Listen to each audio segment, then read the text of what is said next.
AFP, JAVIER TORRES Chilean riot police faced off against anti-government demonstrators protesting in one of Santiago's wealthiest neighborhoods. Demonstrations in Chile against the government of President Sebastián Piñera spread into Santiago's wealthiest neighborhoods Wednesday, tainting previously untouched enclaves with violence amid the country's deadly protests. Hundreds of demonstrators marched towards the Costanera Center, South America's largest shopping mall and a complex that includes the region's tallest building, a symbol of the economic expansion that has made Chile one of the region's most stable countries. A phalanx of riot police stopped the demonstrators, firing water cannons and launching tear gas to disperse the crowds that gathered at the mall. The demonstrations then spilled into the wealthy Providencia neighborhood, the hub of Chile's financial sector, where protesters lit fires, battled with police, looted a pharmacy and at least 2 banks, and damaged government buildings.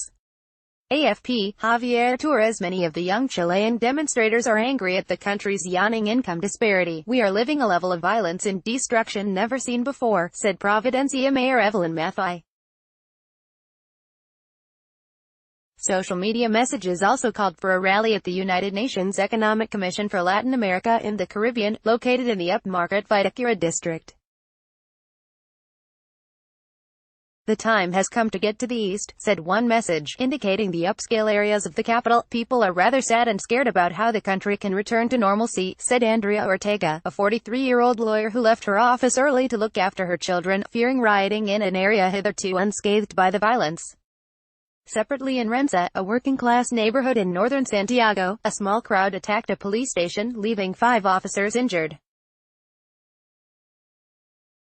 And truckers and car drivers blocked highways protesting the increase in road tolls. Nothing to hide. Demonstrations in Chile, which have already left 20 people dead, have been growing smaller but more violent in recent days. At the same time, complaints about excessive force by police and soldiers have also been on the rise and include charges that police killed, tortured and newly assaulted civilians during the weeks of protests. AFP, JAVIER TORRES Chile's President Sebastián Piñera said he will not resign despite the mass protests. Prosecutors say 5 of the 20 deaths recorded in the protests against high living costs were suspected to have been at the hands of security forces. "We have been totally transparent about the figures because we have nothing to hide," Piñera said Wednesday. A UN human rights mission is investigating the police brutality allegations. The Washington-based Inter-American Commission on Human Rights also asked Piñera's authorization to send a mission to Chile at the request of human rights groups. Chile's independent National Human Rights Institute says it has brought legal action over 181 cases including alleged murders, UAL violence and torture by the military police.